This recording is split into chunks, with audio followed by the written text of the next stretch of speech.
어느 시골에 할아버지가 계셨어요. 할아버지가 계셨는데 서울 사는 친척이 전화를 해가지고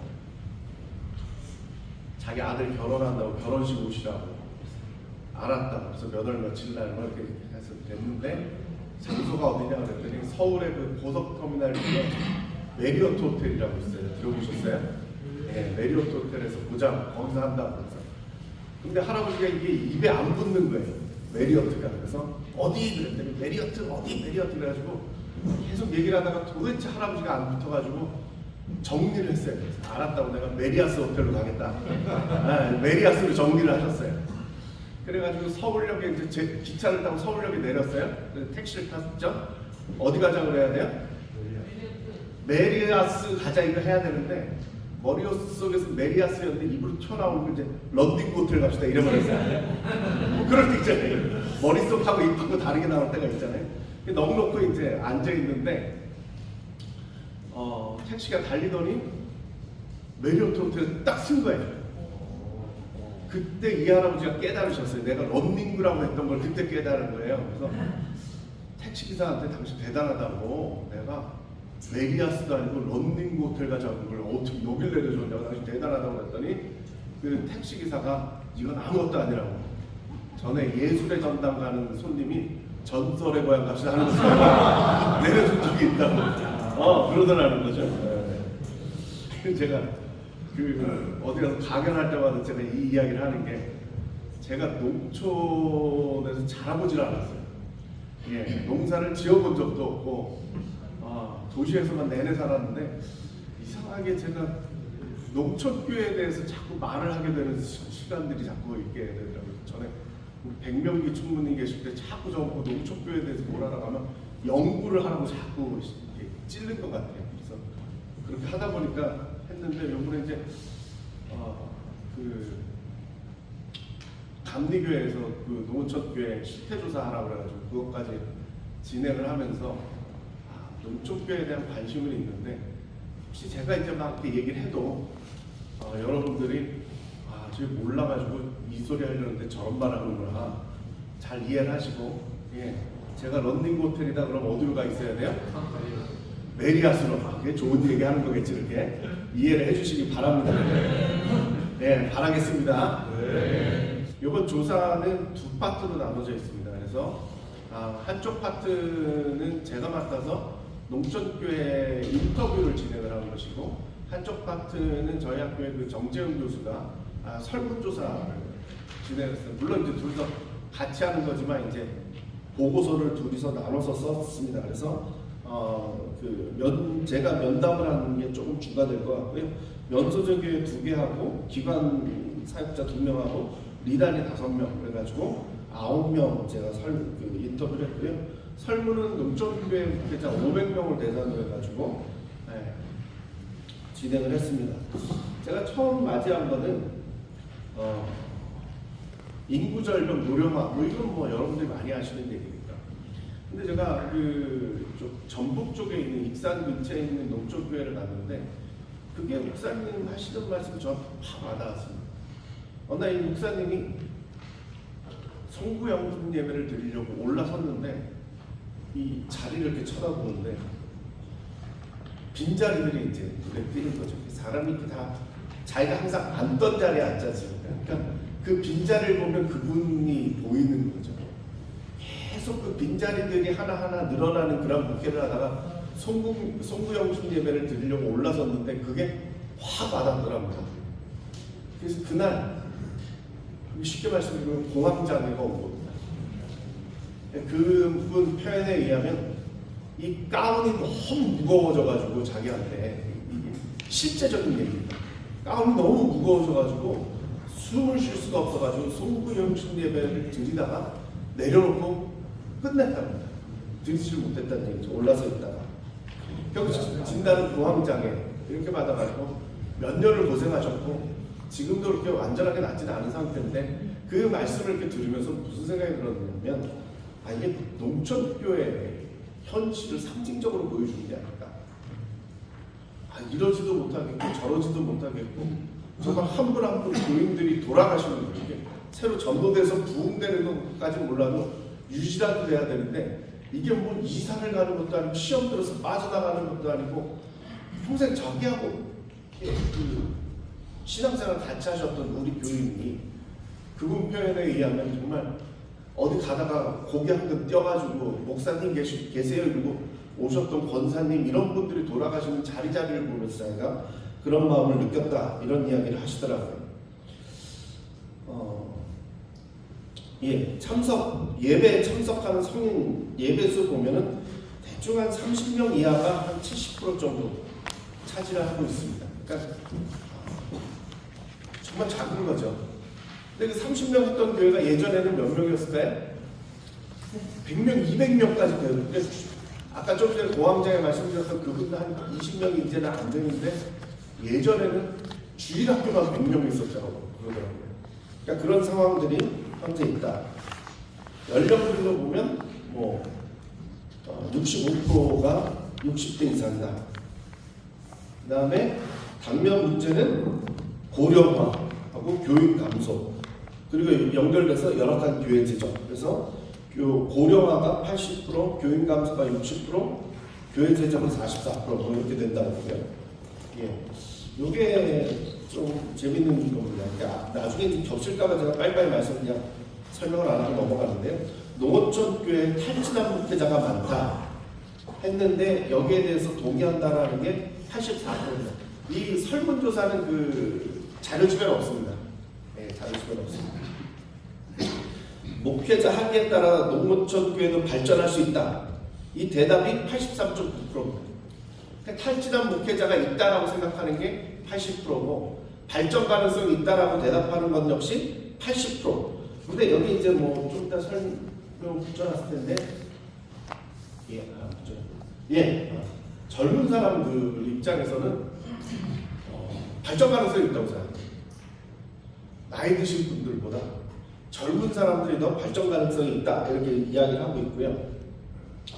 그 다음에 농촌교회를 떠날 생각 때문에 농어촌교회에 전념하지 않은 농어촌 목회자가 많다 하는데 61% 정도가 동의를 하고 있고요.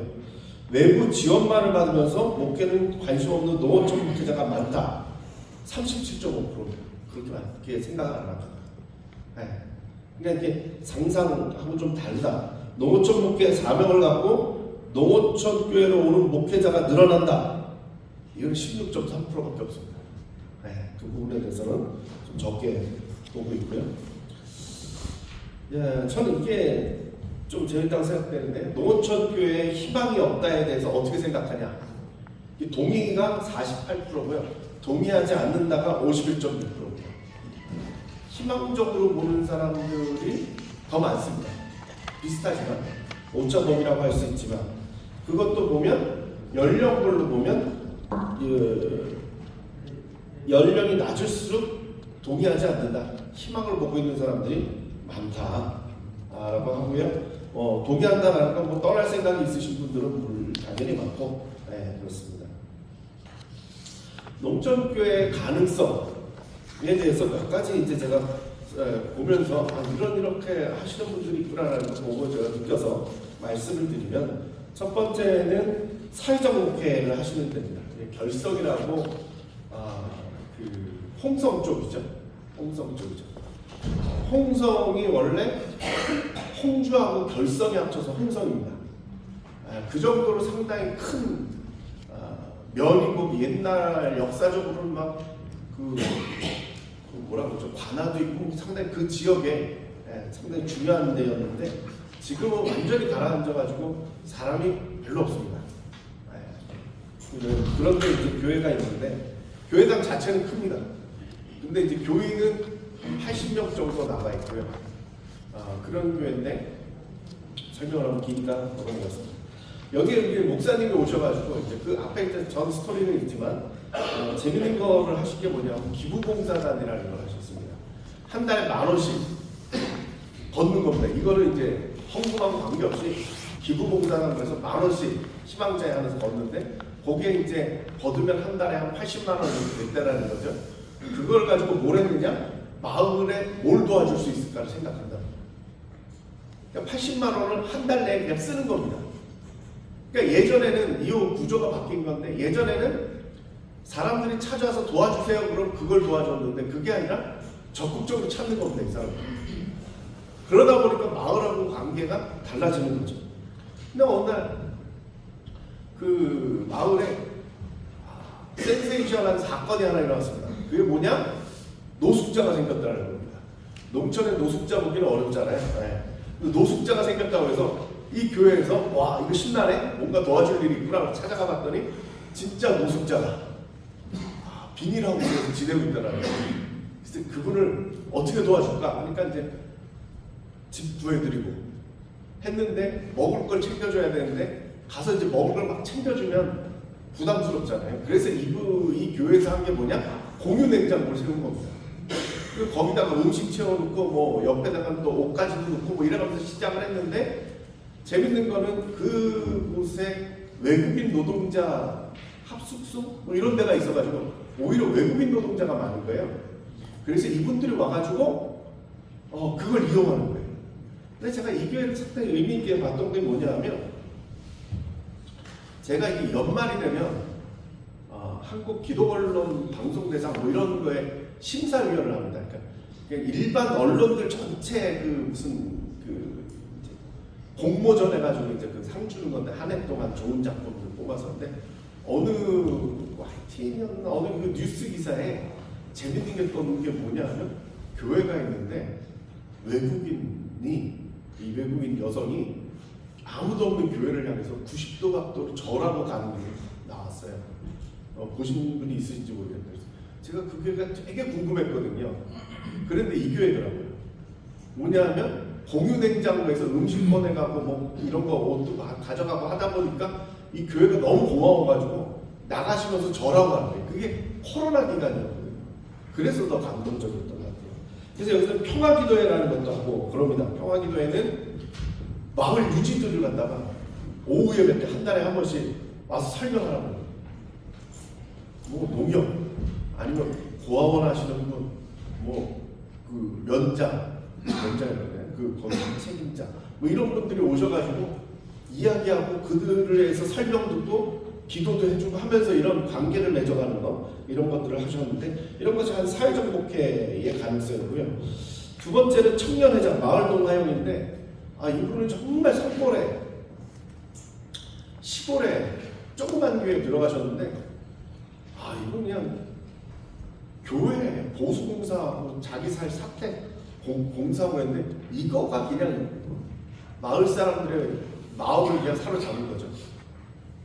왜 그러냐고 와서 하시는 얘기가 목사님은 여기 오래 살려나 봐요. 그러라는 거죠. 네. 그래서 이게 참 재밌는데 특별한 게 하는 게 아니고 그러면서 자기 집에 LED 등을 달아봤더니 좋더라.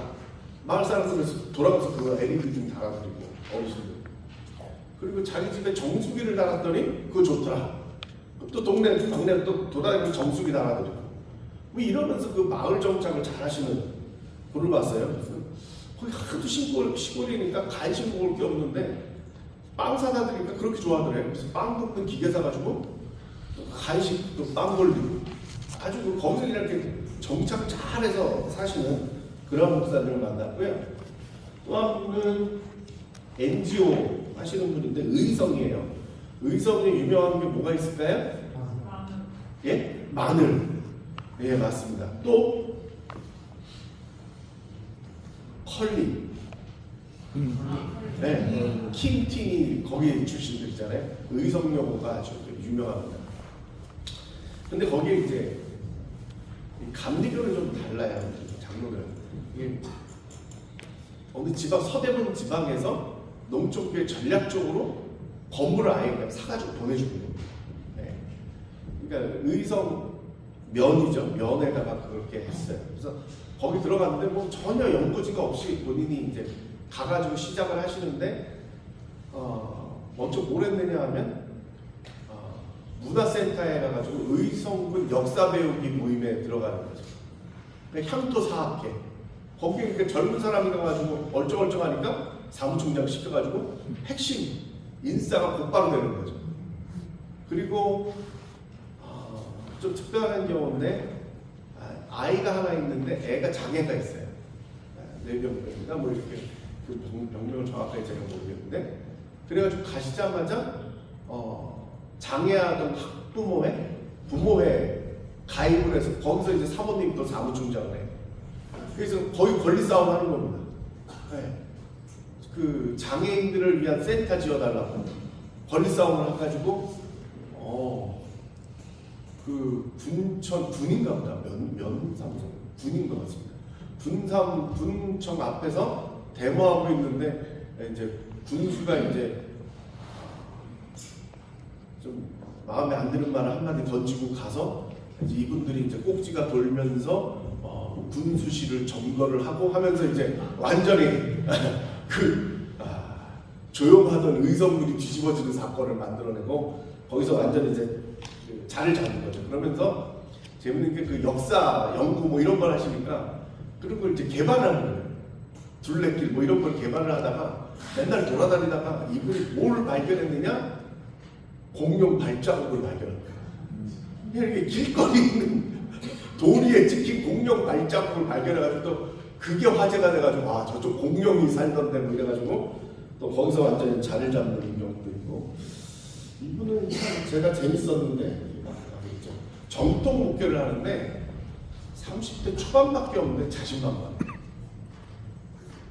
동네 아이들이 20몇 명이 있는데 다 이 교회 10몇 명이 다녀요. 그냥 둘러서 돌아다니는 애들은 다 이 교회 둘러서 간식 먹고 가고 목사님하고 놀고 뭐 이런 것들을 많이 합니다. 저는 그래서 가능성들이 좀 농촌교회가 많다라는 전 생각을 합니다. 제가 농촌교회가 블루오션이다. 제가 처음 한 줄 알았는데 제가 작은 교회에 관심이 많습니다. 저희 학교 자체가 작은 교회에 대해서 대안을 계속 제시를 하고 있는데 그래서 느끼는 건데 농촌교회가 도심에서 목회하는 것보다 훨씬 안정적인 것 같습니다. 네. 서울에서 내지는 경기도 수도권 지방에서 개척해서 목회하는 이 목사님들을 보면 오래 못 갑니다. 다 예상하시겠지만 요즘 개척해가지고 서바이벌 하는 교회가 극히 드뭅니다. 근데 이제 문제 뭐냐면 도심 쪽에서 목회를 하다 망하면 빚이 어마어마하게 남습니다. 실은 그 돈이 자기 돈이 아니고 남의 돈이잖아요. 목사가 대출을 못 받으니까 대부분 남의 돈인데 그 목사 목회 한번 망하면 그 주변 전체가 다 망합니다. 일가족들이 다 어려움을 당합니다. 거기다 그 도와줬던 분들부터 다 어려움을 당합니다. 그런데 농촌 목회는 그건 없다 이거죠. 그러니까 농촌 목회를 서울에 무슨 좀 되는 교회 뭐 100명 정도 되는 교회랑 비교를 하면 참 힘든 상황인데 같이 스타트하고 있는 교회랑 비교를 해보면 여건이 제가 볼 때는 훨씬 낫습니다. 좀 더 말씀드릴 텐데요. 그리고 특히 요즘은 개척하기 힘들고 어디 부임하려고 그러는데 안 되다 보면 50대 넘어가는 부목사들 많습니다. 그럼 50대에 이제 저희들 표현으로 하면 순장조가 있어요. 아시죠? 예. 담임 목사님 은퇴할 때까지 끝까지 부목사가 같이 은퇴하는 경우가 있는데 50대 은퇴하면 갈 데 없습니다. 그 순장조들은. 제가 옆에서 지켜봐서 아는데 담임 목사님 은퇴할 때 자기 은퇴보다 그 순장조를 어떡하지 막 이런 고민들을 더 하실 정도로 하시는데 그렇게 하는 경우도 부목사로 은퇴하는 것보다 농촌 목회가 좀 많이 있고 청년들이 농촌에 대한 로망이 많이 있다 뭐 이런 얘기 하고요. 말씀드리고요. 그 다음에 목회의 장점 이렇게 물어봤더니요. 제일 높게 나오는 게 목회자 하기에 따라서 기회가 많다. 할 게 많대요. 이게 36.5%로 제일 많이 있고요. 공동체 문화가 있다. 큰 교회와 경쟁하지 않아서 좋다. 이런 것도 있고, 그 자료 적게 없어서 그렇습니다. 특히 젊은 사람들일수록 영급이라고 하는데 이 감리교는 목사라고 다 같은 목사가 아니라 1년차, 2년차 이 영급이 있잖아요. 10년차까지 돼야 정회원이 되거든요. 목사가 진짜 되는 거는 목사 한 수 받고 한 10년이 지나야 되거든요. 그래서 10년까지, 영급 10년까지가 오히려 그 희망을 더 보고 있다 이렇게 얘기를 합니다. 그런 의미에서 저는 농촌 목회에 대해서 이제 전환을 해야 될 시기가 아닌가, 저는 그런 생각을 좀 가지고 있고요. 이 프로그램 아십니까? 나는 자연인이다. 예. 농촌 그러면 제 나이 윗부분들은 다들 이걸 꿈꿉니다. 자연인을 꿈꾸고 있습니다. 근데 젊은 사람들은 뭘 꿈꿀까요? 예. 리틀 포레스트라고 영화 보셨습니까? 이걸 꿈꿉니다. 그림이 다릅니다. 그림이 다릅니다. 예. 그래서 자꾸 농촌 문제에 있어서 자꾸 나는 자연인이다를 표준으로 잡고 농촌 목표를 자꾸 꿈꾸고 있다면 좀 어려울 거고, 리틀 포레스트를 기준으로 잡고 생각을 해보면 좀 다른 답이 나오지 않을까 이런 생각이 듭니다. 예, 전 통합교단이 참 의미가 있는 것 같습니다. 이원영 목사님 지금 아마 다른 교단 농촌 전문가들보다 제일 젊은 것 같아요. 예, 제 제자라서 하는 얘기가 아니라 훌륭한 선택이라고 저는 생각을 하고 있습니다. 예. 귀농 기촌 인구가 1년에 한 50만 명 된다고 합니다. 예. 근데 그 50만 명 되면 인구의 1%입니다. 10년이면 10%가 옮겨질 거다. 근데 지금 작년인데 좀 줄었죠. 40몇만 명 줄었는데 어찌됐건 그 정도가 되고, 제가 주목을 하는 건 뭐냐면 45.8%, 그러니까 귀농 인구의 한 50만 명 되는데 45.8%가 40세 미만입니다. 20, 30대가 절반 정도 된다는 거죠. 그 인원이 23만 5천 명입니다. 그 사람들은 왜 갈까요? 예. 직업하고 집 문제가 해결됩니다. 요즘 청년들의 제일 고민이 직업하고 집 문제입니다. 근데 농촌 가면 이게 해결이 되잖아요. 그래서 간다는 겁니다. 그렇게 가면 무슨 일이 벌어져요? 결혼할 수 있습니다. 애 낳고 살 수 있습니다. 네. 그러니까 이 사회 문제의 제일 큰 부분들이 해결되니까 젊은 사람들이 도시 생활을 내려놓은 거예요. 그러니까 이 도시의 경쟁 생활을 내려놓고 농촌으로 내려가는 거예요.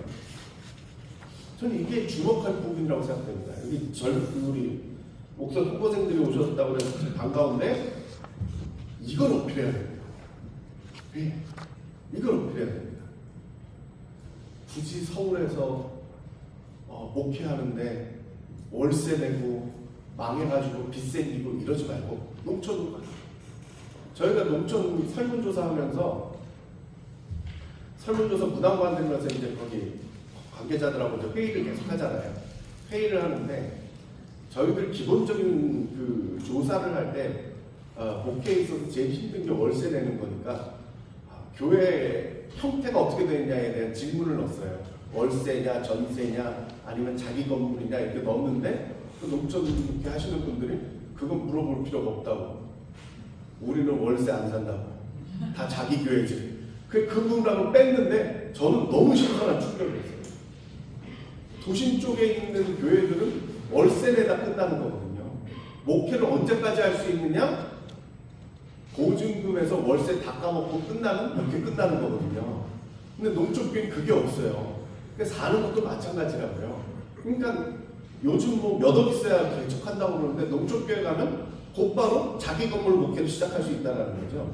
근데 이게 재밌는 건데 구글 사장이라고 하시는데 한국에서 농업 관련 상위 20대 채널 조회수가 전년 대비 300%가 늘어났다는 거예요.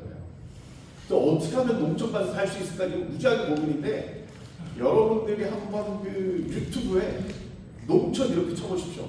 네. 젊은 친구들이 농촌 가서 사는 거 올려가지고 조회수가 어마어마합니다. 요즘 젊은 사람들이 농촌 생활을 힙하다고 생각합니다. 아주 멋진 생활이라고 생각을 한다 이거죠. 예. 귀농귀촌 교인 출석이 한 50% 정도는 있는 교회들이 한 50%. 그래서 이분들이 오시면은 긍정적 영향을 더 많이 끼친다. 한 83% 정도 나오고 있습니다. 예, 그래서 이런 것도 한번 생각을 해보실 필요가 있을 것 같다라는 뜻에서 말씀을 드렸고, 뒤에 더 얘기가 있어서 제가 설명을 여기서 멈추겠습니다. 장기적인 과제가 뭐냐? 농촌 목회 조사를 해보고서 제가 나오는 결론인데요. 첫 번째는 주민이 돼야 돼요. 저는 그렇게 생각합니다. 옛날에는 목회가 이제 교회가 규모가 있으면 이 교회에 유지하고 목회하고 기도하고 말씀 준비하고 이게 상당히 중요한 문제인데 이제 교인이 한 10분의 1로 줄은 거잖아요. 한참 때에 비해서 한 10명, 20명 있는데 거기서 주민들하고 유리돼가지고 나 혼자 말씀 읽고 성경 보는데 전념하겠다 이거는 좀 아닌 것 같아요. 그래서 자세를 좀 변환시켜야 될 필요가 있는데 그게 뭐냐? 제사장으로서 목사가 아니라 모범적인 신앙이에요. 모범적인 신앙이에요. 이 제사장 의식을 내려놔야 된다고 저는 생각해요. 귀농 귀촌 이렇게 얘기할 게 아니라 내가 귀농 귀촌 먼저 해야 돼요. 그렇게 살아야 되는 그런 모습이 좀 필요한 것 같아요. 이게 전 상당히 지금 중요한 문제라고 생각되는데 나중에 좀 더 말씀드릴 텐데 경제적인 문제하고 이제 얽히고 이 부분이 있는데 좀 이따 말씀드리겠습니다. 근데 전 그렇게 생각됩니다. 제가 저희 학교에서는 그 지역 공동체 운동 과목을 가르치는데 어느 날 가르치다가 한 목사님이 되게 재밌는 얘기를 하셨어요. 농촌교회에 있는데 농촌교회에 있으면 이렇게 동네 교인이 아니어도 동네 분들이 가끔씩 들어오고 한다며요. 근데 어느 그 마을 아저씨가 들어왔는데 술을 한잔 하시고 이제 번화해가지고 들어오셔가지고 횡설수설하는데 내쫓을 수는 없고 막 이러고 얘기를 듣고 있는데 그분이 이 목사님한테 결정타를 날린 게 뭐냐 하면 목사님 왜 맨날 우리 보고 교인되라고 하고 왜 목사님은 마을 주민 될 생각을 안 해요? 그러더래요. 이분이 거기서 충격을 먹었어요. 내가 여태 교회를 데려오려고만 했지 내가 이 마을의 주민 될 생각을 못했구나. 사람들이 생각할 때 저분은 우리 주민이 아니다라고 생각한다는 거죠. 아까 그 마을 지도자형, 농촌 지도자형 얘기를 했는데 그런 얘기를 하는 겁니다. 두 번째가 그건데요. 마을 청년회장 이장되는 목회했으면 좋겠어요. 같이 어울려서 젊은 사람 하나 있는 게 얼마나 큰 힘이에요. 농촌에서. 그 역할을 감당했으면 좋겠다라는 거고 특히 인구가 이제 감소되고 있는데 젊은 분 오셔가지고 아이 데리고 들어가면 인기가 짱이잖아요. 애들 동네에서 돌아다니면 얼마나 이뻐요. 네. 그런 역할들 하셨으면 좋겠다라는 생각이 듭니다. 근데 제가 참 재밌게 생각했는데 마을 감리교회예요. 마을 목회하는 비율이 현재 하고 있다가 17.9%밖에 안 돼서 제가 좀 놀랐습니다. 네. 이게 더 재밌는 건데 마을 목회 하고 있는 분들한테 하는 내용이 뭐냐 그랬더니 이렇게 많아요. 별의별 거 다 하는 거예요. 하시는 분들 이렇게 많아요. 그래서 하고 싶은 게 뭐냐 물어봤더니 더 많아요. 이루 뭐 설명을 할 수 없을 정도로 다양하게 쉽게 말씀드리면 할 일은 무지하게 많다. 근데 17.9%밖에 안 하고 있다? 신기한 것 같습니다. 마을 목회 조건에 대한 인식 조사를 해봤는데 농어촌 목회는 교인만을 대상으로 하는 목회가 아니라 마을 전체를 대상으로 해야 된다라고 대답을 한 사람이 92.8%예요. 다 그렇게 생각을 하고 있다는 거예요. 92.8%가 마을이 우리 목회지다 이렇게 생각을 하고 있다는 거예요. 근데 농어촌 교회는 규모가 작아서 마을 지역 사회를 섬기는 활동을 하기 어렵다라고 대답한 사람이 63%예요. 그러니까 이 생각을 바꿔야 되는 거예요. 내가 그냥 마을 속에 들어가서 마을 이장하고 청년회장 하듯이 이렇게 마을 운동을 하면은 할 게 무지하게 많은데 우리 교회가 이들을 대상으로 해서 뭘 도와줄까 생각하면 도와줄 방법이 없다. 그렇게 생각을 하면 어렵다라는 거고요. 핵심적인 사항은 이중직입니다. 예, 이중직. 이중직이 중요하다고 생각되는 것은 먼저 이야기를 하는 게 달라서 이중직 찬반 의견 찬성이 79%예요. 그래서 출석 교인수가 10명이야 49세 이하 젊은 목회자들 입장에서는 높았고요. 근데 이중직 수행을 하고 있는 사람들은 현재 하고 있다가 14.9%밖에 안 됐어요. 일반적으로 50명 이하 되는 교회의 목회자들 대상으로 한 설문조사 해봤는데 35% 거진 40%로 가까이가 나왔어요. 그러니까 절반밖에 안 돼요. 농촌교회에서 이중직 하시는 목사님들이 절반밖에 안 돼요. 전 이것도 좀 경제적으로 어렵다고 그러는데 이렇게 하는 것이 좀 특이하다고 저는 생각이 들어요. 월 가구 수입이 얼마세요? 평균하고 비교해보면 좀 맞나 모르겠는데 가구 수입이에요. 개인 수입이 아니라 243만 원 가구 수입. 그래서 사례비가 153만 원이고 뭐 배우자 수입 뭐 이런 것도 있어요. 243만 원인데 여기에 일단 이건 평균이라는 말씀을 먼저 드리고요. 그리고 이중직을 하는 경우 월 수입이 288만 원이에요. 월 수입이 이중직을 하면. 근데 사모가 이중직을 할 경우 30만 원 정도가 더 많아요. 이게 좀 아이러니예요. 사모님들이 이중직을 하면 기본으로 200만 원이잖아요. 그럼 200만 원이 늘어야 되는데 그게 아니라 30만 원밖에 안 늘어요. 네. 왜 그럴까요? 제가 생각할 때 아마 농촌교회 목사님들이 한 300만 원 정도가 적정 수입이라고 생각하십니다. 네. 그러니까 그 정도면 충분히 살고 뭐 여건이 되니까 사모님이 하면 내일을 줄이는 뭐 이런 게 아닐까 이런 생각이 들어요. 제가 왜 이중직 얘기를 이렇게 중요하게 얘기를 하느냐 하면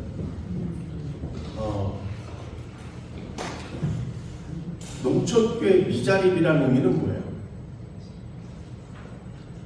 목사님 가정에 살 수 없다는 거. 그래서 미자립이고 그래서 도와주는 거거든요. 교회 운영하는 데는 그렇게 큰 돈이 들지 않죠. 월세가 나가는 것도 아니고 행사가 그렇게 많은 건 아니죠. 결국 목사님 가정이 유지가 되느냐의 문제인데 그 문제를 풀면 되잖아요. 그럼 이중직을 해주면 되거든요. 제가 그 앞에다 얘기를 했는지 모르겠는데 저는 이 농촌교회 문제를 갖다가 자꾸 농촌교회 목회자들을 불이웃으로 생각하고 자꾸 어떻게 도와줄까, 뭘 어떻게 더 많은 걸 베풀까 이런 구조로 가는 거는 한계가 있다고 생각해요. 오히려 자생할 수 있는 방법을 좀 가르쳐줬으면 좋겠습니다. 그게 이중직이라고 저는 생각을 하고 농촌 쪽에서는 뭐 일자리 문제는 그렇게 걱정이 없는 거 아니겠어요? 제가 맞는 말인지 모르겠는데 오히려 그렇게 풀면 문제가 좀 해결이 될 것 같아요. 이게 제가 좀 이따 말씀드릴 건데 예. 그 다음에 뭐 유독 기초인 목회 뭐 이런 것들을 더 해야 된다 되는데 장기적 과제 말하면서 이 말씀을 드리고 싶어요. 농촌 목회 문제를 결국 제일 큰 문제가 뭐냐면 우리 교회 교인이 20명이 있는데 이분들이 10년 내에 다 돌아가실 분이에요. 그럼 끝이에요. 그러니까 암담하고 그 공황장애가 올 만한 상황이라고 할 말씀 드리는 건데 저는 좀 거꾸로 생각을 해보고 싶은 게 뭐냐면 이분들이 평생 신앙생활하면서 그 농촌 쪽에 생활하셨잖아요. 이분들이 신앙 가운데 가실 때까지 돌봐주는 게 목사의 역할 아닐까 저는 그렇게 생각해요. 이 교회를 통해서 우리 집이 먹고 살 생각을 하면 이게 안 풀리는데 그게 아니라 먹고 사는 문제는 내가 해결하고 그냥 목사로서 이 한 분이 평생 10분이면 10분이 평생 주의 나라를 위해서 힘쓰고 그 농촌에서 열심히 해가지고 여기까지 왔는데 이분들이 마지막에 목자이 된 양이 돼서 살게 하는 건 좀 아쉬운 것 같아요. 제가 심한 말을 안 하고 싶어서 이렇게 표현합니다. 아쉬운 것 같아요. 한국교회가 그래서는 안 될 것 같아요. 차라리 함께 살면 되는 것 같아요. 그래서 제가 제사장이 아니라 모범적인 신앙인이 됐으면 좋겠다는 거예요. 그냥 내가 농촌 가서 사는 겁니다. 젊은 사람들이 농촌에 대한 로망을 가지고 생각하는 것처럼 우리 젊은 목회자들도 농촌에 가서 그렇게 살겠다라고 생각하고 살면 좋은 거예요. 그리고 그분들이 정말 한 분 두 분 돌아가시는 장례치료는 이렇게 10년, 20년 하고 그리고 끝나면 평소에는 농업인으로 농촌 사람으로 그냥 살면 어떨까? 도시의 영성이 아니라 농촌의 영성이 이제 이 세상을 지배하는데 예루살렘 영성이 아니라 갈릴리 영성으로 갔으면 좋겠다. 전 그런 목회자들을 만들고 그러기 위해서 이 이중직 문제를 좀 풀어주셨으면 어떨까 이런 생각이 들고요. 특히 이제 청년 목회자들이 요청하는 건데 이런 것들을 좀 배울 수 있으면 좋겠다는 얘기. 목회자 포럼을 많이 했으면 좋겠다라는 얘기를 많이 하고요. 그런 연대할 수 있는 것들이 좀 필요하고 뭐 자녀 교육 이건 다들 아시니까 그 다음에 직업 훈련 이런 것들을 좀 같이 좀 진행을 해주시면 좋겠다 이렇게 생각을 합니다. 예, 여기까지 하도록 하겠습니다. 고맙습니다.